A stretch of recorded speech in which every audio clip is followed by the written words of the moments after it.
Good afternoon. It's my pleasure and honor that we are sitting here today to discuss one of the most important works in the history of philosophy, which I think is in the history of Western philosophy an important landmark, uh, the Critique of Pure Reason. ये बात मैं आपके साथ इसलिए कहना चाहता हूँ सबसे पहले कि क्रिटिक ऑफ प्योर रीजन मेरे हिसाब से एक ऐसी पुस्तक है जिसके के माध्यम से आप दर्शन के संपूर्ण इतिहास को पढ़ सकते हैं, बैकवर्ड्स एंड फॉरवर्ड। तो अगर आप देखना चाहें, और ऐसी बात क्यों है, आप में से सभी विद्यार्थियों को पता है कि क्रिटिक ऑफ प्योर रीजन की सेंट्रल प्रॉब्लम्स क्या हैं। उसकी सेंट्रल प्रॉब्लम्स या तो मेटाफिजिकल हैं और या एपिस्टेमोलॉजिकल हैं। तो अगर आपको कोई भी एपिस्टेमोलॉजिकल इशू को लेना है तो आपको पता ही है कि कांट के बैकग्राउंड के रूप में आप इससे पहले देखते हैं कि दो बड़े धड़े आप तौर पर माने जाते हैं, one empiricism and the other is rationalism. So you cannot understand the issues of critique of pure reason unless you go back to the history of rationalism. You cannot understand rationalism unless you go back to the immediate predecessors of Kant, who are Leibniz, Spinoza, Descartes, and then you can't understand Descartes unless you go back to Plato and Aristotle. Similarly, if you are discussing the problem of idealism and realism, then you cannot read idealism and realism controversy in Kant without going back to the original controversy which existed from the days of pre-Socratic thinkers. तो एक तरह से दर्शन के इतिहास का एक विहंगम चित्र देखे बिना हम Kant of critique of pure reason पे नहीं आ सकते। दूसरी बात जो मुझे लगता है बहुत ही इंपॉर्टेंट है वो ये है कि कांट की क्रिटिक ऑफ प्योर रीजन के बाद का सारा डिस्कशन, उनमें दो बड़े बड़े स्कूल्स हम लोग आमतौर पर देखते हैं। एक जो कि लोकप्रिय हुआ, जिसको कि हम लोग मानते हैं कि वो स्कूल है जिसको कि कई बार गलत माना जाता, भाषा है वो माना जाता है एंग्लो अमेरिकन एनालिटिकल फिलॉसफी। लेकिन वो एनालिटिकल फिलॉसफी तो है, एंग्लो अमेरिकन नहीं है, क्योंकि वो अमेरिका से उसका कोई ख़ास मतलब भी नहीं था, और एंग्लो तो वो बिल्कुल ही नहीं थी, क्योंकि ख़ास तौर से जो इसके सबसे प्रमुख प्रवर्तक हैं उनमें से ग्रैंडफादर आप फ्रेगे को माने, और उसके बाद अगर तो फ्रेगे भी इंग्लैंड में नहीं थे, और ज़्यादातर जो फिलोसोफर्स थे उनमें से मुख्यतः लोग जर्मनी के थे, और जर्मनी में अगर नाज़ी जर्मनी में इतनी क्रूरता ना हुई होती तो वो भागकर फिर इंग्लैंड में ना गए होते। तो वो एंग्लो अमेरिकन नहीं है, लेकिन एनालिटिकल फिलॉसफी है। पर ये एनालिटिकल फिलॉसफी भी अपनी सारी विरासत कांट से लेती है, और वो भी क्रिटिक ऑफ प्योर रीजन से लेती है। और दूसरी ओर जो फिनोमेनोलॉजी और एग्जिस्टेंशियलिज्म के जो प्रमुख दार्शनिक हैं वो भी ये मानते हैं कि उनका मूल स्रोत कांट के दर्शन से होता है। तो अगर आपको आगे पढ़नी है तो आप you cannot read phenomenology and existentialism without going to Kant, और अगर आप if you have to read anybody from Russell to Moore to anybody, you can't read him without Kant. And that too, I think it's a very significant thing that Critique of Pure Reason becomes the central book. Interesting बात एक और भी है जिससे जो मैं सिर्फ प्रसंगवश आपके साथ शेयर करना चाहता हूँ कि बहुत लंबे ज़माने तक Critique of pure Reason Kant की सबसे प्रमुख किताब नहीं मानी जाती थी। ग्राउंडवर्क उनकी इंपॉर्टेंट किताब थी, क्योंकि वो एथिक्स का एक बहुत इंपॉर्टेंट दस्तावेज था। और बहुत बाद में ये बात हुई कि हम लोगों ने ये कहा कि हम लोग क्रिटिक ऑफ प्योर रीजन को अच्छी तरीके से पढ़ेंगे। ये बात भी बड़ी रोचक है कि कांट का अपना जो फिगर है वो एक बहुत ही पिक्यूलियर फिगर है। वो बहुत ही इन्फ्लुएंशियल आदमी थे, लेकिन वो he did not travel very much, he stayed only in that small place, और उसी छोटी जगह में रहते थे सारी ज़िंदगी। सिर्फ वो प्रोफेसर ही थे, तो वो हम लोग के तरीके से ज़्यादा थे। वो कोई बहुत लेकिन ये बात थी कि उनका इतना सम्मान था कि बड़ी बड़ी जगहों पर उनको कंसल्टेशन के लिए बुलाया जाता था। और उनका भी जो रिटन वर्क है वो लगभग बहुत देर से आता है।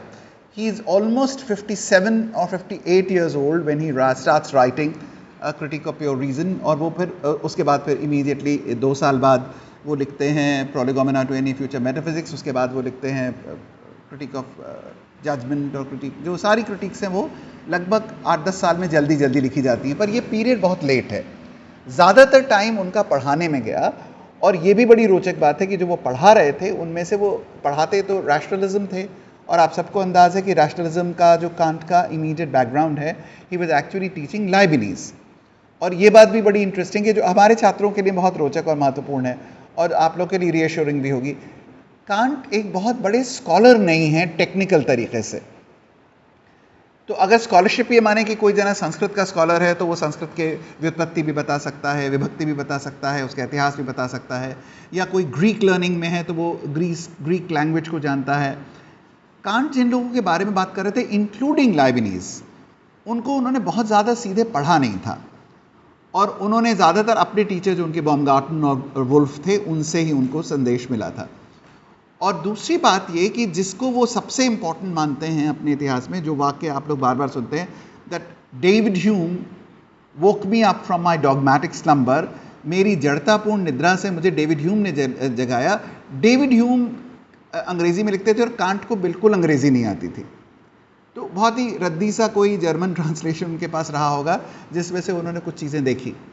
सो कांट्स own merit is largely in terms of a highly original thinker who is commenting on many things, but he is not doing it with the kind of scholarship which you find in certain other people.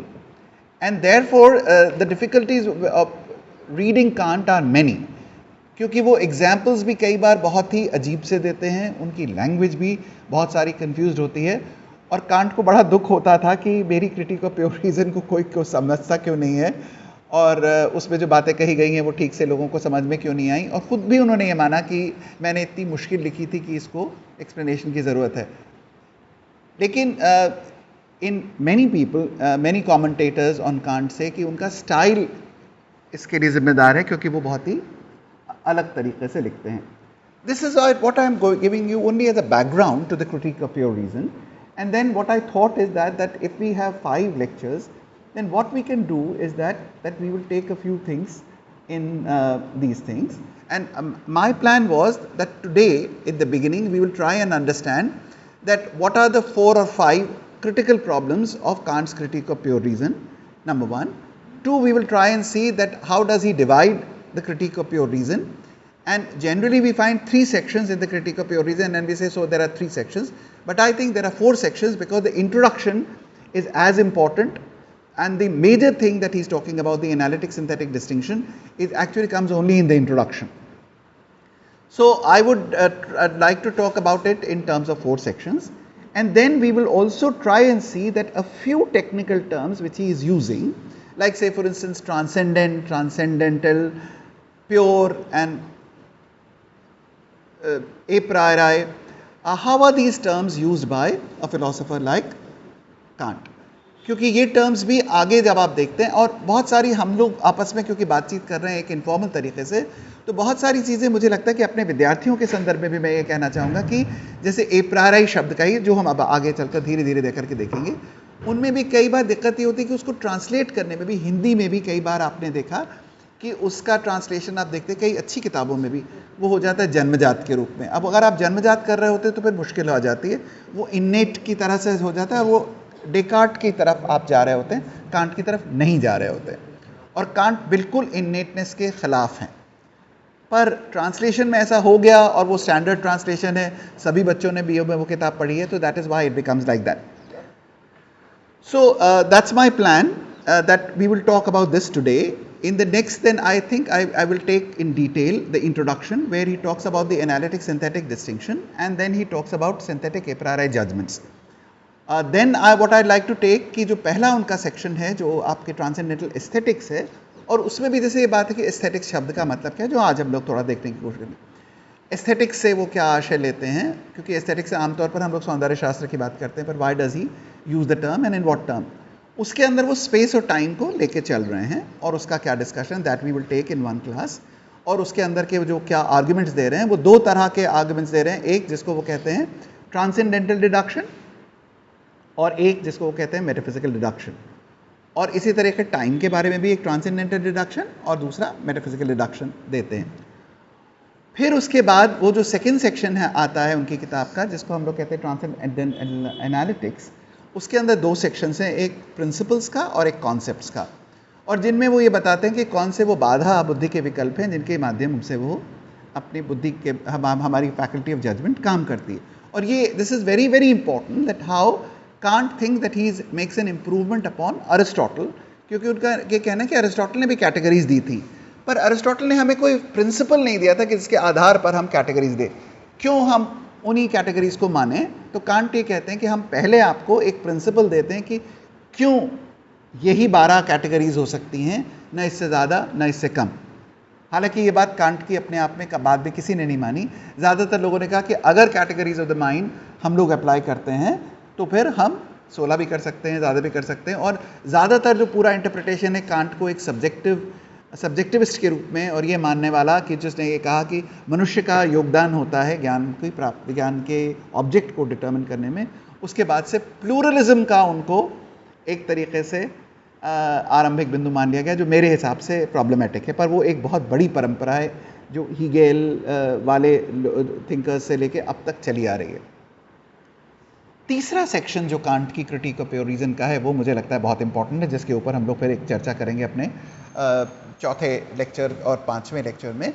उनमें वो लेते हैं वो 3 चीज़ों को जिनको कि वो कहते हैं कि हमारी जो प्रवृत्तियां हैं, मानसिक प्रवृत्तियां हैं, वो हमेशा हमें ऐसा बाध्य करती हैं कि हम लोग सोचते हैं कि हम कंडीशनड से अनकंडीशनड की ओर जाएं, दैट वी मूव फ्रॉम जो सशर्त है उसके पीछे किसी निरपेक्ष के पीछे जाएं।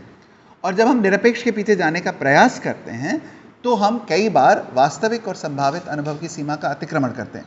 We then sometimes exceed the limits of actual and possible experience. And when we exceed the limits of actual and possible experience, then we end up in paralogisms and antinomies. और ये बड़ी रोचक बात है कि ये पैरालॉजिज्म और एंटीनोमी, जिनको कि वो कहते हैं डायलेक्टिक, और जिसका कि वो मीनिंग देते हैं लॉजिक ऑफ इल्यूजन।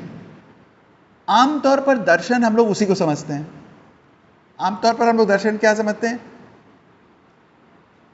ज़्यादातर सामान्य रूप से भाई ईश्वर के बारे में चर्चा होगी, आत्मा के बारे में चर्चा होगी, द्रव्य के बारे में चर्चा होगी, संपूर्ण विश्व का आदि है या नहीं है। इन सब को वो डायलेक्टिक में रखते हैं, लॉजिक ऑफ इल्यूजन में। And that is why it is very significant that dialectic, क्योंकि आमतौर पर जब हम लोग बीए में पढ़ रहे होते हैं इंट्रोडक्शन में, तो हम लोग कई बार ये कहते हैं कि भाई एक ट्रेडिशन था जो रैशनलिस्ट था, एक ट्रेडिशन था एम्पिरिसिस्ट था ट्रेडिशन, और कांट का क्रिटिकल ट्रेडिशन है, वो दोनों चीज़ों को एक तरीके से आलोचनात्मक समन्वय का दे रहे। पर सिर्फ इतनी बात नहीं है, क्योंकि ये बात तो बेकर भी कह चुके थे, और ये वाली बात बेकन में भी ढूंढने की जरूरत है। ये तो लॉक भी कह रहे हैं कि सभी चीज़ें थोड़ी एक्सपीरियंस से आती हैं, प्रमुख रूप से आरंभ वहाँ से होती हैं। ह्यूम भी तो ये कह रहे हैं कि 2 तरह के आइडियाज हैं, ideas concerning matters of fact and ideas concerning relationship with ideas. और डेकार्ट भी ये कह रहे हैं और लाइब्निज भी ये कह रहे हैं कि भाई 75% तो आपका ज्ञान जो है वो जानवरों की तरह होता है, वो तो एक्सपीरियंस से ही होता है। तो अगर समन्वय की बात होती तो उसमें तो कांट कोई नई बात नहीं कह रहे थे, सभी वो कह चुके थे। The importance of Kant actually is that how does he address the whole philosophical discourse which happened in the past, and how does he bring what he calls the Copernican revolution, wherein he brings the subject in the center. And the difficulty is that he is not bringing the individual subject but actually saying the conditions of individual experience, कि व्यक्ति के अनुभव की क्या शर्तें हैं उनके बारे में वो चर्चा करते हैं। और कांट की भाषा अपने आप में बहुत बहुत कठिनाईपूर्ण है।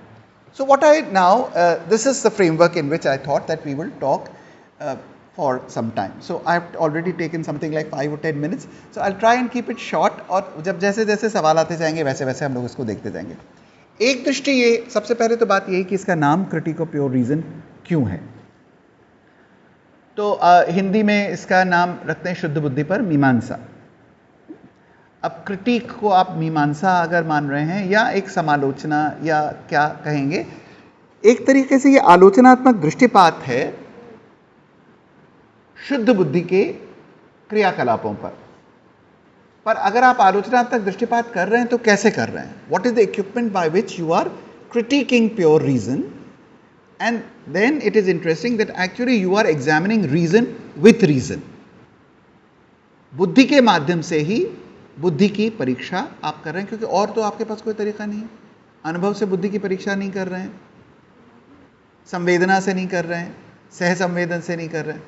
सो the Critique of pure Reason is called the Critique of pure Reason, where reason or the faculty of reason is trying to examine itself. और प्योर रीजन और एम्पिरिकल रीजन का वो फर्क करते हैं। प्योर रीजन वो है जिसके के अंतर्गत अनुभवों से प्राप्त हुआ ज्ञान समावेश नहीं किया गया। तो you do not involve the elements which have come from experience, and pure reason is talking about only those elements which are necessary and a priori. Now, I am using this term necessary and a priori, but it has a technical meaning as we go further. Critique of pure Reason की मुख्य समस्या क्या है? आमतौर पर आप सभी ने पढ़ा है और आप सभी को पता है कि प्रोलेगोमेना को भी जब आप पढ़ते हैं तो वो क्या कहते हैं, to any better future metaphysics में वो क्या कहते हैं, that the Critique of pure Reason की मुख्य समस्या है how are synthetic a priori judgments possible. किस प्रकार से संश्लेषणात्मक प्रागानुभविक निर्णय संभव है. और Prolegomena to any future metaphysics, Prolegomena का मतलब क्या होता है? पूर्व पीठिका. भविष्य की किसी भी तत्वमीमांसा के लिए एक पूर्व पीठिका वो लिखते हैं या प्राकथन लिखते हैं. प्राकथन आमतौर पर किताब के पहले होता है, लेकिन ये उन्होंने बाद में लिखा क्योंकि उनकी क्रिटिक ऑफ प्योर रीजन को इतनी बुरी तरीके से समझा गया है. तो उसमें वो चार में करते हैं कि how are synthetic a priori judgments possible in physics, how are they possible in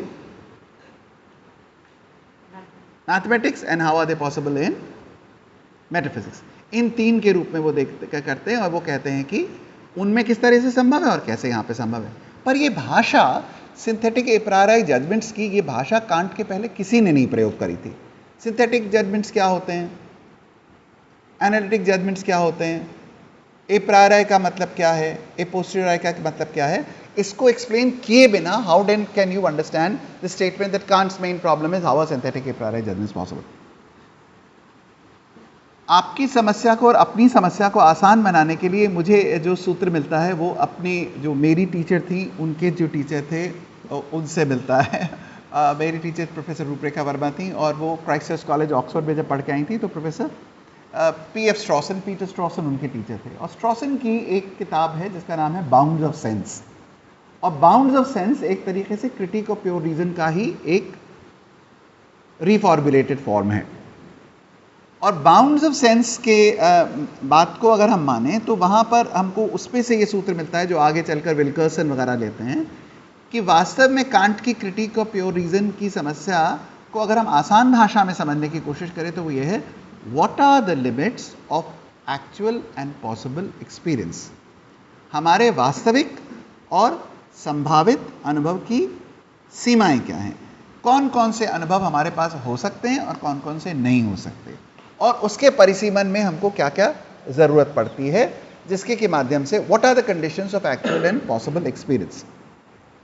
तो जो बड़ा टेक्निकल सी बात लगती है कि how are synthetic a priori judgments possible, उसकी जगह पर स्ट्रॉसोनियन फॉर्मेट में लोगों ने कहा कि आप इसको इस तरीके से समझ सकते हैं. ये वाली बात अपने आप में क्योंकि मैं आज जो बात कर रहा हूँ वो उसी रेफरेंस में है कि हम लोग थोड़े दिन से अपने प्री पीएचडी स्टूडेंट्स के साथ ये देख रहे थे कि हम लोग एनालिटिकल फिलॉसफी को कैसे समझें, एनालिसिस कैसे होती है. तो ये भी हम आपको एक एनालिसिस का उदाहरण ही दे रहे हैं कि जब कांट के टेक्स्ट को हम देखते हैं तो कई तरीके से देखा जा सकता है. हम लोग एक मॉडल में देखने की कोशिश कर रहे हैं और उस मॉडल में हम लोग को लगता है कि हम अगर इस तरीके से देखें तो हमें ज़्यादा आसानी होगी. क्या शब्दावली है, जैसे हमने कहा कि अभी वो रीज़न शब्द का प्रयोग कर रहे हैं और वो कह रहे हैं synthetic a priori judgments how are they possible. आपको ये पता ही है कि कांट से पहले की जो किताबें थी उनके भी सब अलग अलग टाइटल्स होते थे. आप प्लेटो को देखते हैं तो प्लेटो की किताबों के क्या टाइटल हैं. लॉज एक किताब का नाम है, एक किताब का नाम यूथिफ्रो है, एक का नाम पार्मेनाइडीज है, एक का नाम क्रीटो है, एक का नाम यूथिफ्रो है, एक किताब का नाम रिपब्लिक है. तो कई किताबें जो हैं वो इस बात का संकेत करती हैं कि वो किसी विषय पर हैं, जैसे लॉज और रिपब्लिक. और अनेक किताबें ऐसी हैं जो कि उनके प्रमुख वक्ता के रूप में आती हैं, चाहे वो चाहे क्रीटो हो, चाहे मीनो हो, चाहे यूथिफ्रो हो, चाहे पार्मेनाइडीज हो, जिनमें कि किसी एक. ये भी बड़ी रोचक बात है कि लोग बाग अपनी किताबें अलग अलग तरीके से लिखते हैं. तो प्लेटो की किताबें ज़्यादातर आमतौर पर जो हमें उपलब्ध हैं वो डायलॉग्स की तरीके से हैं. लेकिन डायलॉग्स में भी अगर आप देखें तो बाद के जो किताबें हैं वो इतने लंबे लंबे डायलॉग्स हैं कि वो एक्चुअल डायलॉग्स हो नहीं सकते. जैसे आपको गीता में भी लगता है ना कि इतने सारे 18 अध्याय, मतलब ऐसा हो नहीं सकता कि कोई बोल रहा होते थे, इतनी देर बोलेगा तो उतनी देर में तो सब लोग उसको मार के खत्म. But some books have been actually written in the form of dialogues. The form of dialogue is again repeated in many writings. So where you look at Hume and he says dialogues concerning natural understanding. Some people, the other book is called Treatise on Human Nature. तो किताबों के नाम भी अपने आप में ऐसे ही नहीं रख दिए गए हैं. कांट की critic of pure reason dialogical form में नहीं लिखी गई है. It is written in the form almost like a treatise, और उसके अंतर्गत आप आरंभ करते हैं एक प्रॉब्लम से और उस प्रॉब्लम के विभिन्न सॉल्यूशंस को लेकर चलते हैं. एक इससे पहले एक और किताब का भी मैं ज़रूर जिक्र आपके साथ करना चाहता हूं जो आप सबने पढ़ी है, और कम से अगर नहीं पढ़ी है तो उसके कुछ सेक्शंस तो हम लोगों ने अपने डिपार्टमेंट में कम से कम 5 सेक्शंस हम लोगों ने पढ़े थे. 3 कोर्स में है लेकिन 2 हम लोग उसके साथ साथ पढ़ा देते हैं. वो है डिस्कोर्स ऑन मेथड. तो डेकार्ट का डिस्कोर्स ऑन मेथड क्या है कि मेथड क्या होना चाहिए फिलॉसफी करने का. कांट की भी जो क्रिटिक ऑफ प्योर रीजन है वो असल में एक तरीके से इसी फिलोसॉफिकल मेथड को एड्रेस करती है. What is the way to do metaphysics, how do we do metaphysics. इसीलिए उनकी जो मैंने आपको बताया कि सेकंड किताब है Prolegomena to any future metaphysics, जो एक तरीके से कांट की second edition Critique of pure Reason से पहले आती है.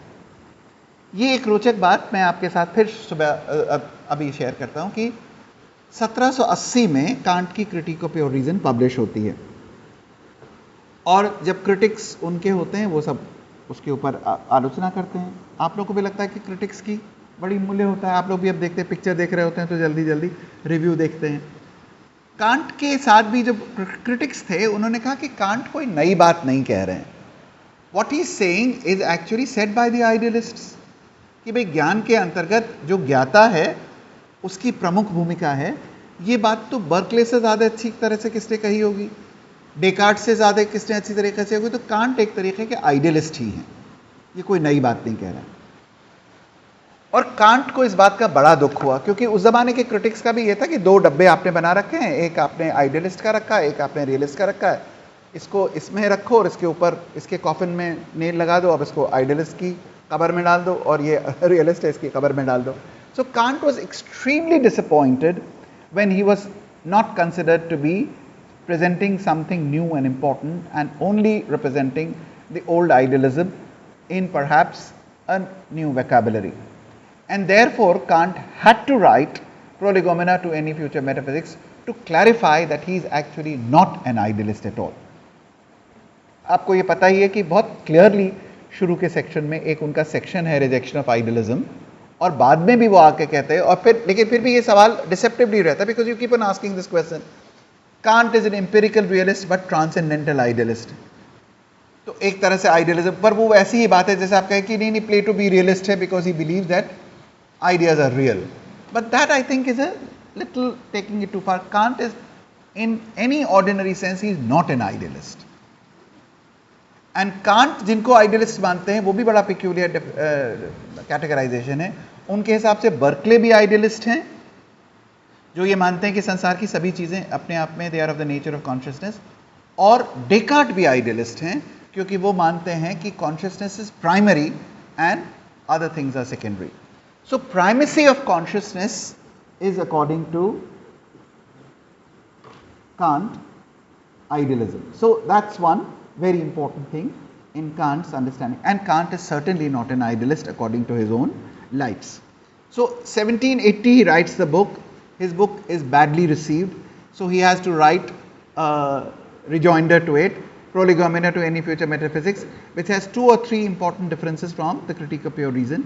And then in 1787 again he comes with the second edition of Critique of Pure Reason. आप सब लोगों के पास जब क्रिटिक ऑफ प्योर रीजन जाती है तो हम लोग आमतौर पर आपको रेकमेंड करते हैं, तो वो एक इतनी मोटी सी किताब होती है जो ट्रांसलेशन है अंग्रेज़ी में, और वो नॉर्मन केम्प स्मिथ का ट्रांसलेशन है. और आपको बड़ा अजीब लगता होगा कि वो किताब बीच में से डिवाइडेड है आधी, और ऊपर भी लगभग वही बात लिखी रहती है, नीचे भी लिखी रहती है, उसमें ए और बी लिखा रहता है. वो असल में फर्स्ट और सेकेंड एडिशन एक साथ छापे गए हैं, और उनमें मुख्य रूप से केवल 2 मेरे हिसाब से 2 या 3 इंपॉर्टेंट फ़र्क हैं. एक स्पेस वाले सेक्शन में वो इनकॉन्ग्रुएंट काउंटर पार्ट्स की वाली बात सेकेंड एडिशन में लाते हैं और एक स्कीमेटिज्म के सेक्शन में एक फ़र्क चीज़ लाते हैं, बाकी फर्स्ट एडिशन और सेकेंड एडिशन में कोई फ़र्क है नहीं। बट कांट का प्रॉब्लम अपने हिसाब से, जैसे हम लोगों ने कहा कि what is his principal problem, his principal problem is how are synthetic a priori judgments possible, या what are the limits of actual and possible experience. अगर ये वाली बात हम मानते हैं तो कांट का सवाल मेथडोलॉजिकल है। लेकिन जब आप कांट की क्रिटिक ऑफ प्योर रीजन पढ़ने लगते हैं तो आप पहले ही सेक्शन में तुरंत इस बात से देखते हैं कि अरे ये क्या होने लगा, ये तो सीधे स्पेस एंड टाइम के बारे में बात कर रहे हैं, ये सीधे पर्सन के बारे में बात कर रहे हैं, ये सीधे कॉजैलिटी के बारे में बात कर रहे हैं, ये सीधे मैथमेटिकल ट्रूथ्स के बारे में बात कर रहे हैं। So he immediately jumps to the real issues. And some people say that there are 4 main problems in Kant's critique of pure reason which are addressed. The first is the problem about the nature of space and time.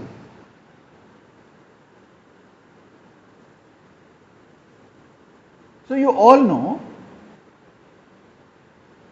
जैसे आपने इसके पहले जब libraries पढ़ा था तो आपको क्या लगा था, what is the problem of, what are the 2 problems with for libraries? First problem is, are physical substances ultimately infinitely divisible or we will come ultimately to certain indivisible particles? क्या भौतिक द्रव्य अनंत रूप से विभाजनीय है जैसा कि एनेक्सागोरस ने माना, या फिजिकल सब्सटेंस अंततः सरलतम घटकों में विभाजित किया जा सकता है जैसा कि डेमोक्रिटस ने माया एटमॉय के रूप में? और दूसरी प्रॉब्लम उनकी क्या थी लाइब्निज की, कि संसार के अंतर्गत अशुभ को कैसे व्याख्यात करें अगर एक परम दयालु सर्वशक्तिमान सर्वज्ञ ईश्वर है तो। ठीक, उस तरह से कांट के सामने यहां पर मुख्य रूप से 4 प्रॉब्लम है। पहली प्रॉब्लम स्पेस एंड टाइम के बारे में 2 विचार थे। एक विचार था जो आमतौर पर न्यूटन के साथ एसोसिएट किया जाता है। व्हाट इज द व्यू, कि एम्प्टी स्पेस होता है और चीजें स्पेस में रखी हुई होती हैं, और अगर चीजें नहीं भी होंगी तो भी स्पेस होगा। और टाइम के सारे में भी टाइम जो है वो इवेंट्स टाइम में होते हैं, और अगर नहीं भी होंगे तो भी टाइम होगा। So this is about space and time being primary and events and things being secondary according to sir Isaac Newton. Leibniz का ये कहना था कि ये बात सही नहीं है, स्पेस अपने आप में केवल भौतिक वस्तुओं के अंतर संबंध है। तो ये इसके ऊपर रखा हुआ है, ये इसके नीचे रखा हुआ है, ये इसके अंदर रखा हुआ है, ये इसके दाहिने, ये उसके बाएं है, इसके अलावा स्पेस कुछ नहीं है। टाइम भी ये घटना उसकी पूर्ववर्ती है, परवर्ती है या समकालीन है, क्योंकि टाइम में केवल 2 ही संबंध हो सकते हैं, या तो प्रायर हो या पोस्टीरियर हो या कंटेम्प्रेरी हो, इसके अलावा कुछ नहीं। तो टाइम इसके अलावा कुछ नहीं। अब कांट के सामने ये समस्या थी कि ये दोनों ही उत्तर उनको के सामने थे, and he had to give an answer. So this is the first problem, one of the biggest problems at that time about the nature of space and time, कि ये किस तरीके की चीजें हैं। और यही 2 विचार उस जमाने में लोकप्रिय थे जिनको कि उनको एक कोई जवाब देना था। दूसरी प्रॉब्लम फिलॉसफी की एक बड़ी लंबी डीप प्रॉब्लम है, और वो है आइडिया ऑफ अ पर्सन। कौन है पर्सन, कौन है व्यक्ति? हमारे डिपार्टमेंट में जब आप लोग पढ़ते हैं तो आपको टेक्स्ट पढ़ाई जाती हैं, तो उनमें से व्यक्ति के ऊपर सबसे ज़्यादा डिटेल में जो अकाउंट आप पढ़ते हैं वो कौन सा होता है? वो होता है स्ट्रॉसन का इंडिविजुअल्स, किताब का ही नाम इंडिविजुअल्स है। उसके अलावा आप कहाँ पढ़ते हैं? जब आप डेकार्ट को पढ़ रहे होते हैं तो वहाँ पे आपको एक थ्योरी मिलती है जिसमें कि आपको क्या मिलता है कि पर्सन वो है, कौन है पर्सन? हाँ, जो सोचता है। और आप शरीर के तो अभाव में व्यक्ति की कल्पना कर सकते हैं पर चिंतन के अभाव में नहीं कर सकते। लॉक को जब आप पढ़ते हैं तो लॉक के दर्शन में क्या होता है? कौन है पर्सन? जिसको आप स्मृति प्रवाह के माध्यम से बात कर सकते हैं। तो मुझे इस उम्र में हो सकता है अपनी 25 साल की उम्र की बातें याद हों, पर जब मैं 25 साल का था तब मुझे हो सकता है वो बातें याद हों जो कि मैं 15 साल का था। पर मुझे अब इस समय अपने 5 साल की उम्र की बातें नहीं याद हैं, लेकिन वो ये मानेंगे कि फिर भी मैं वही व्यक्ति इस वजह से हूँ क्योंकि एक चेन ऑफ मेमोरी है जो आगे आगे आगे आगे आगे बांधती रहती है। तो मैं अपने आप में अगर मैं कौन हूँ तो ये माना जाएगा कि मैं एक स्मृति प्रवाह के रूप में अपने आप को परिभाषित कर सकते हैं। आप पर्सन की इस तरीके की थ्योरी कई जगह पर देखते हैं, विटगेनस्टाइन में भी, सर्ल में भी, कि वो एक सिंगल थ्रेड नहीं है जो के ऊपर, क्योंकि कई बार ये होता है ना कि मैं कौन हूँ, वही चेतना जो कि शुरू से आखिर तक बनी रहती। अब वो चेतना कैसे पहचानेंगे? फिर तो दो समस्याएं हैं व्यक्ति के संबंध में। पहली तो मैं हूं कौन, क्या मैं केवल आत्मा हूं, या मैं केवल शरीर हूं, या मैं शरीर और आत्मा का संयोग हूं, या मैं केवल स्मृति प्रवाह हूं। और ये स्मृति प्रवाह किसका है? तो आपने भारतीय दर्शन में भी देखा है, वो स्वलक्षणों का भी प्रवाह हो सकता है, जैसे ह्यूम में है ना कि वो अपने आप में बंडल ऑफ परसेप्शन ही तो है, कंटिन्यूएशन ऑफ परसेप्शन ही है। तो ये आपकी थियरीज हैं पर्सन की, कि पर्सन कौन है। दूसरा सवाल ये है कि आप पहचानेंगे कैसे कि वही अखिलेश है जो मुझे कल मिला था। How do I recognise somebody at the same person? ये इस बात पर सीधे नहीं डिपेंड करता कि वो असल में क्या है। हो सकता है कि आत्मा होती हो लेकिन मैं इसको शरीर से पहचानता हूं, है ना। तो what would be the criteria of identification and re identification? स्ट्रॉसन में आपने ये बार बार देखी है ना बात की, problem of identity is not the same as but closely related to the question of reidentification. Bharat का तो एक पूरा दर्शन ही है जिसका नाम ही है प्रत्याभिज्ञा दर्शन, पुनः पहचानना। तो जानने का मतलब, आप कहते हैं कि मैं किसी चीज को जानता हूं, तो आप कहते हैं कि मैं चश्मे को जानता हूं, तो सब कहेंगे कि इसका मतलब क्या है? आप उसके कैरेक्टरिस्टिक्स बता सकते हैं, या आपके सामने चश्मा होगा तो आप पहचान भी लेंगे। तो पहचानना अपने आप में जानने के लिए एक ज़रूरत है। पहचानने में, व्यक्ति को पहचानने में हम क्या कैसे पहचानेंगे कि it is the same individual at the past? क्या स्पेशो टेम्पोरल कंटिन्यूटी ज़रूरी है? आप लोगों में से कई लोगों ने हम लोग जब यंग थे तब वो बड़ा पॉपुलर होता था स्टार ट्रेक। आप लोगों ने स्टार ट्रेक शायद नहीं देखा होगा। देखा आप लोगों ने स्टार ट्रेक? एक सीरियल आता है जिसके अंदर क्या होता था कि सब लोग यहाँ बैठे हैं, फिर जल्दी से वो एटम्स में डिसइंटीग्रेट हो गए, फिर वो कहीं और दूसरे प्लैनेट में जाके फिर से इंटीग्रेट हो गए। अब वहाँ पे स्पेशो टेम्पोरल कंटिन्यूटी नहीं है, और अगर है तो बहुत ही अजीब व गरीब तरीके से है। तो वो ये वही व्यक्ति है जो कि हमने कल देखा था। इसमें हम अज्यूम करते हैं कि ये स्पेशो टेम्पोरल कंटिन्यूटी इसमें होगी कि नहीं होगी, मेमोरी ट्रेस इसमें होंगे कि नहीं होंगे। And there are many problems of identification and what is it to be a person. Number one, how is it that I identify the person as the same person as I met in the past. इन दोनों problems का भी हम क्या समाधान देंगे? कौन है पर्सन? वो केवल बुद्धि है, केवल शरीर है, बुद्धि शरीर का युग्म है, संस्कार प्रवाह है, और उसको पहचाना कैसे जाएगा? Thank you. ये एक बड़ी समस्या है जो दर्शन के इतिहास में चल रही है, और इसी वजह से कांट के लिए ये बहुत ही क्रिटिकल प्रॉब्लम है। क्यों क्रिटिकल प्रॉब्लम है? क्योंकि इसके पहले ह्यूम इसको चैलेंज कर चुके हैं कि आपके अनुभव के आधार पर, अगर आप अनुभववादी हैं तो आपके पास स्थायी ज्ञाता को मानने का तो कोई आधार है ही नहीं। फिर ज्ञान किसको होता है? होता तो है। तो कार्टेशियन सेल्फ आपको नहीं मान सकते आप, ह्यूमियन सेल्फ अपने आप में बहुत ही प्रॉब्लमैटिक है। तो आप इसमें क्या एड्रेस करेंगे? ये कांट की सेकंड मेजर प्रॉब्लम है क्रिटिक ऑफ प्योर रीजन की, या थर्ड है अगर आप मेथड की प्रॉब्लम को फर्स्ट प्रॉब्लम मानते हैं, central. How are synthetic appraisal. तीसरी प्रॉब्लम जो मुझे लगता है कांट में बहुत इंपॉर्टेंट है, वो भी आप सब लोगों को याद ही होगा। वो प्रॉब्लम होती है कारणता के संबंध में। कारणता क्या है? तो पहले तो बहुत सारे दार्शनिक ये मानते थे कि कॉजल रिलेशन भी लॉजिकल रिलेशनशिप है, और ये बड़ी रोचक बात है कि ये एनालिटिकल थिंक जो खासतौर से लाइबनिज जैसे दार्शनिक में तक ये बात आती है कि सारे नॉलेज गॉड के लिए तो एक कॉन्सेप्ट में सभी चीज़ें नेसेसरली फॉलो करती हैं, और वो एनालिटिकली एक तरीके से आपस में कनेक्टेड होंगी। तो वो समस्या ये है कि आपका जो ये वाला कारणता का ज्ञान भी इसी तरीके से हो जाएगा कि ए अगर बी का कारण है तो ए बी का कारण है, ये अनिवार्य होगा। लॉजिकल रिलेशनशिप होगा। दूसरे लोग ये मानते हैं कि भाई ये एक एम्पिरिकली ऑब्जर्वेबल रिलेशनशिप है, और आपने देखा कि ह्यूम ने बड़ी अच्छी तरीके से ये व्याख्या करने की कोशिश करी कि जब आप कहते हैं ए बी का कारण है तो आप क्या क्या कह रहे होते हैं। बताइए क्या क्या कह रहे होते हैं। तो जब आप कहते हैं कि ए बी का कारण है तो पहली बात तो आप ये कह रहे होते हैं कि ए और बी समीपवर्ती हैं, that they are proximal in space and time. हालांकि अब ये बात नहीं होती, रिमोट से भी आप कर लेते हैं, पर स्पेस एंड टाइम में, पर रिमोट में भी हम ये मानते हैं कि लेकिन they must be something which is actually passing from here there.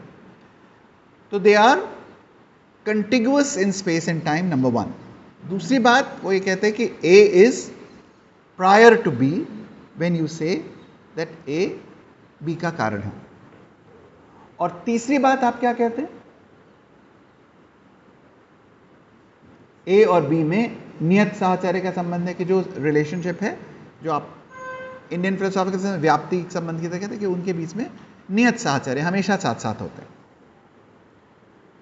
पर ह्यूम का ये कहना था कि आप ए बी के पहले आता है, ए बी के पास पास है, ए और बी में लगातार नियत साहचर्य, ये तो आप ऑब्जर्व कर सकते हैं, लेकिन ए और बी के बीच में अनिवार्य संबंध है, ये माने बिना आप ये नहीं कह सकते कि ए बी का कारण है। और आप ए और बी के बीच के अनिवार्य संबंध को आप किसी भी तरीके से अनुभव से नहीं देख सकते, इसलिए कारणता को मानने का आपके पास कोई आधार नहीं है। Now the problem is, and this I think is a very very fundamental problem, if you have no knower because you have no reason to believe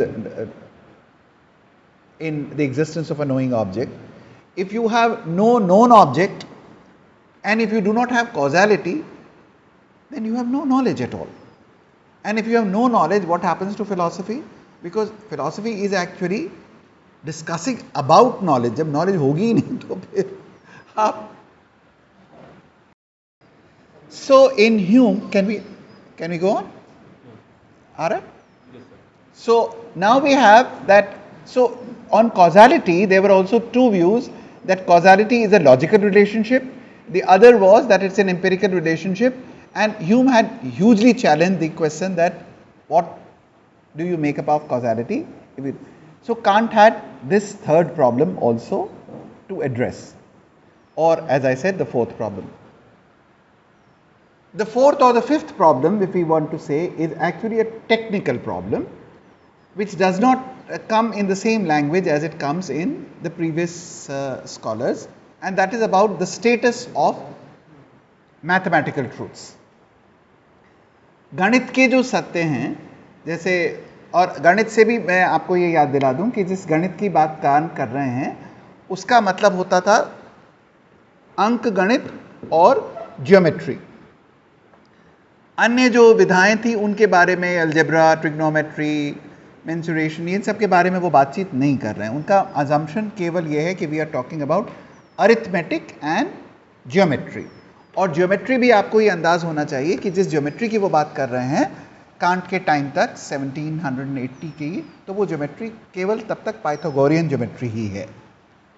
so रीमानियन geometry और ये सब नहीं आते, और कई लोगों को लगता है कि रीमानियन ज्योमेट्री वगैरह के आने से कांट की बात गलत हो जाती है। हालांकि मेरा अपना मानना यह है कि ऐसा नहीं होता है, क्योंकि कांट का जो आर्ग्यूमेंट है वो एक्चुअल डेवलपमेंट ऑफ साइंस पर आधारित नहीं है, वो साइंटिफिक नेचर की एनालिसिस के बारे में है।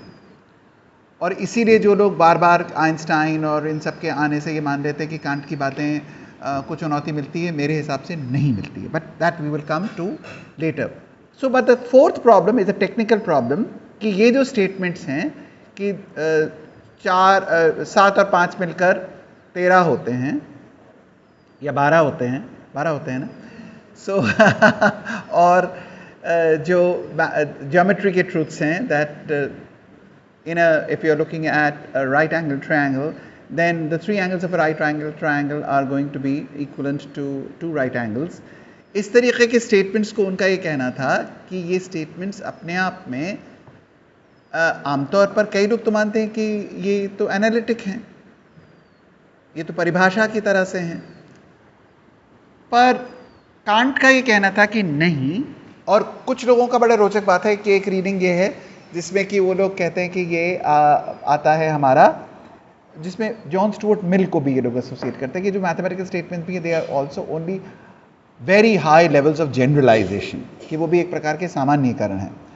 So Kant is not satisfied with the two, and he gives a very, very different kind of an understanding, which I think rarely people before him or after him take seriously, and that is that the mathematical statements are synthetic a priori statements. So now you see that broadly we can say that there are 5 problems. One is the methodological problem, how are synthetic a priori judgments possible?